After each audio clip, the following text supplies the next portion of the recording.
આ 5 વાતો જે દરેક પૂજાપાઠ કરનાર વ્યક્તિએ જરૂર જાણવી જોઈએ.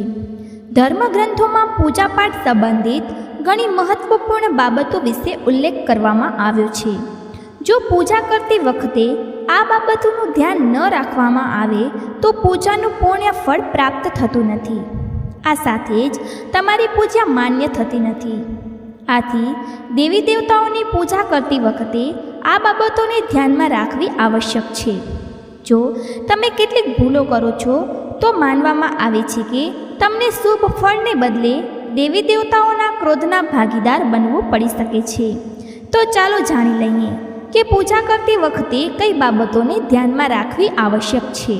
પરંતુ તે પહેલાં જો તમે પણ ઈચ્છો છો કે માતા રાણીના આશીર્વાદ તમારા પર બની રહે તો આ ચેનલને સબસ્ક્રાઈબ કરો, વિડીયોને એક લાઈક કરો અને કમેન્ટ બોક્સમાં દિલથી લક્ષ્મી માતા જરૂરથી લખો. તમે વિડીયોને લાઈક જરૂર કરો છો, પછી તમે લોકો ભૂલી જાઓ છો.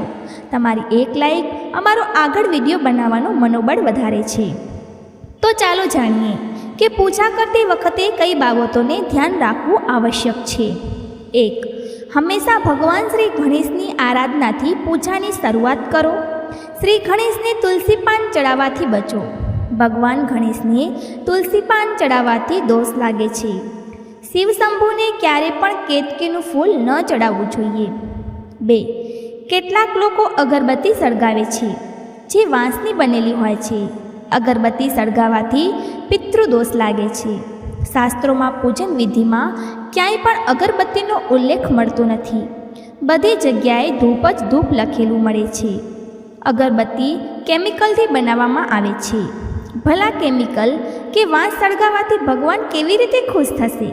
આથી અગરબત્તીનો ઉપયોગ ન કરો. 3. દેવી દેવતાઓનું તિલક હંમેશા અનામિકા આંગળીથી કરવું જોઈએ. જો તમે શુદ્ધ ઘીનો દીવો સળગાવ્યો હોય તો તેને ડાબી બાજુ રાખો. તેલના દીવાને જમણી બાજુ રાખો. ઘીના દીવા માટે સફેદ રૂની વાટ વાપરવી જોઈએ, જ્યારે તેલના દીવા માટે લાલ દોરાની વાટ શ્રેષ્ઠ માનવામાં આવી છે. પૂજનમાં ક્યારે પણ ખંડિત દીવો ન સળગાવવો જોઈએ. ધાર્મિક કાર્યોમાં ખંડિત સામગ્રી શુભ માનવામાં આવતી નથી. પૂજા પછી ભગવાનને ભોગ અવશ્ય લગાવવો જોઈએ. દેવી દેવતાઓને ક્યારે પણ વાસી ફૂલ પાન અર્પણ ન કરવા જોઈએ. 4. પૂજાપાઠમાં પવિત્રતાનું વિશેષ ધ્યાન રાખવું જોઈએ. જો કોઈ સ્નાન કર્યા વગર ફૂલ પાન તોડીને ભગવાનને અર્પણ કરે છે તો આ પૂજામાં માન્ય રહેતા નથી. તુલસીને ક્યારે પણ ભૂલથી પણ સ્નાન કર્યા વગર અથવા હાથ ધોયા વગર ન તોડવી જોઈએ. આ વાતનું પૂરું ધ્યાન રાખો કે જ્યાં તમારું પૂજા સ્થળ છે તેની ઉપર કોઈ પણ પ્રકારનો ભારે સામાન કે કચરો રાખેલો ન હોવો જોઈએ. 5. હિન્દુ સનાતન ધર્મમાં પંચદેવ માનવામાં આવ્યા છે. રોજ પૂજા કરતી વખતે આ પંચદેવોનું ધ્યાન અવશ્ય કરવું જોઈએ. તો જ તમને પૂજાનું પુણ્ય ફળ પ્રાપ્ત થાય છે. સૂર્યદેવ, શ્રી ગણેશ, મા દુર્ગા, ભગવાન શિવ અને ભગવાન વિષ્ણુને પંચદેવ કહેવામાં આવ્યા છે. રોજ પંચદેવોની પૂજા કરવાથી તમારા ઘરમાં શાંતિ અને સમૃદ્ધિ બની રહે છે. 6. નાહ્યા વગર પૂજન કરવું કે ભગવાનની વંદના કરવી પણ અશુભ હોય છે. નાહી ધોઈને સાફ કપડાં પહેરીને જ પૂજા કરો. ઘણા લોકોની આદત હોય છે કે તેઓ નાહીને કપડાં પહેર્યા વગર પૂજા કરવા લાગે છે. આવું કરવું યોગ્ય માનવામાં આવતું નથી. પૂજન દરમિયાન ધૂપ કે અગરબત્તી સળગાવતી વખતે માચિસ કે અગરબત્તીની અગ્નિને ફૂંક મારીને ન બુઝાવો. તેને હાથની હવા કરીને બુઝાવો. શંખ વગેરેને વગાડ્યા પછી તેમણે ધોઈને રાખો.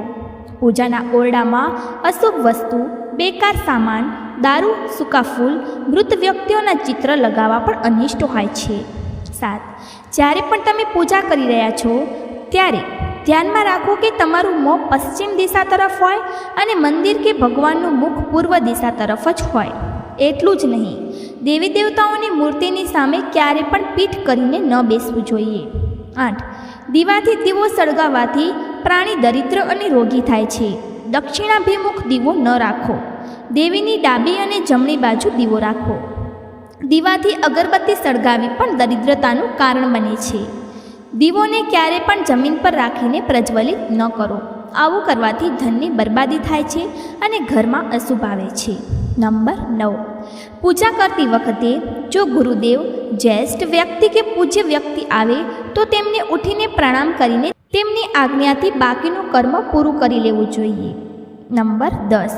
કમળને 5 રાત, બિલપત્રને 10 રાત, તુલસીને 11 રાત પછી શુદ્ધ કરીને પૂજનમાં વાપરી શકાય છે. નંબર 11. શાલિગ્રામ પર અક્ષત ન ચડાવવા જોઈએ.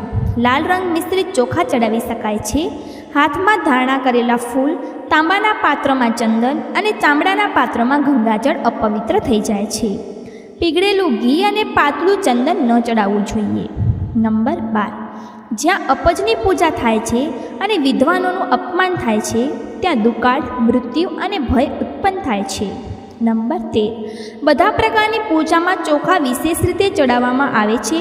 પૂજા માટે એવા ચોખાનો ઉપયોગ કરવો જોઈએ જે અખંડિત પૂરા ચોખા હોય, એટલે કે તૂટેલા ન હોય. ચોખા ચડાવતા પહેલાં તેને હળદરથી પીળા કરવા ખૂબ જ શુભ માનવામાં આવે છે. આ માટે થોડા પાણીમાં હળદર ઓગાળી લો અને તે મિશ્રણમાં ચોખાને ડૂબાડીને પીળા કરી શકાય છે. પૂજા કરતી વખતે આ વાતનું ખાસ ધ્યાન રાખવું જોઈએ કે પૂજા દરમિયાન દીવો બુઝાવવો ન જોઈએ. આવું થવાથી પૂજાનું પુણ્ય ફળ મળતું નથી. નંબર 14. કોઈપણ પ્રકારની પૂજામાં કુળદેવતા, કુળદેવી, ઘરના વાસ્તુ દેવતા, ગ્રામ દેવતા વગેરેનું ધ્યાન કરવું પણ જરૂરી છે. આ બધાની પૂજા કરવી જોઈએ. પૂજામાં આપણે જે આસન પર બેસીએ છીએ તેને પગથી ખસેડવું ન જોઈએ. આસનને હાથેથી જ ખસેડવું જોઈએ. નંબર 15. પૂજામાં ગંદા કપડાં પહેરીને ન બેસવું જોઈએ. ક્યારે પણ ગંદા કપડાં પહેરીને પૂજા ન કરવી જોઈએ. માન્યતાઓ અનુસાર આવું કરવાથી ઘરમાં દરિદ્રતા આવે છે. પૂજા દરમિયાન મનને પવિત્ર રાખવું જોઈએ. ક્યારે પણ પૂજા કરતી વખતે મનને દૂષિત ન રાખવું જોઈએ. કહેવાય છે કે પૂજા દરમિયાન મનમાં ખરાબ વિચારો રાખવાથી પૂજાનું ફળ મળતું નથી.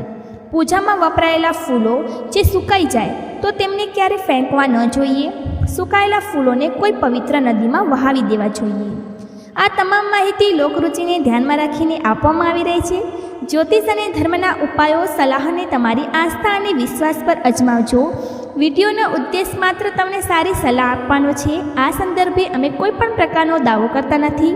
મિત્રો, આજની અમારી વિડીયો તમને કેવી લાગી કોમેન્ટ કરીને જણાવો અને ચેનલને જરૂરથી સબસ્ક્રાઈબ કરો. જો તમને અમારી વિડીયો સારી લાગી હોય તો કમેન્ટ બોક્સમાં જય મા લક્ષ્મી જરૂરથી લખજો. માતા લક્ષ્મી તમારા પર હંમેશા તેમની કૃપા જાળવી રાખે. વિડીયોને અંત સુધી જોવા બદલ તમારો આભાર.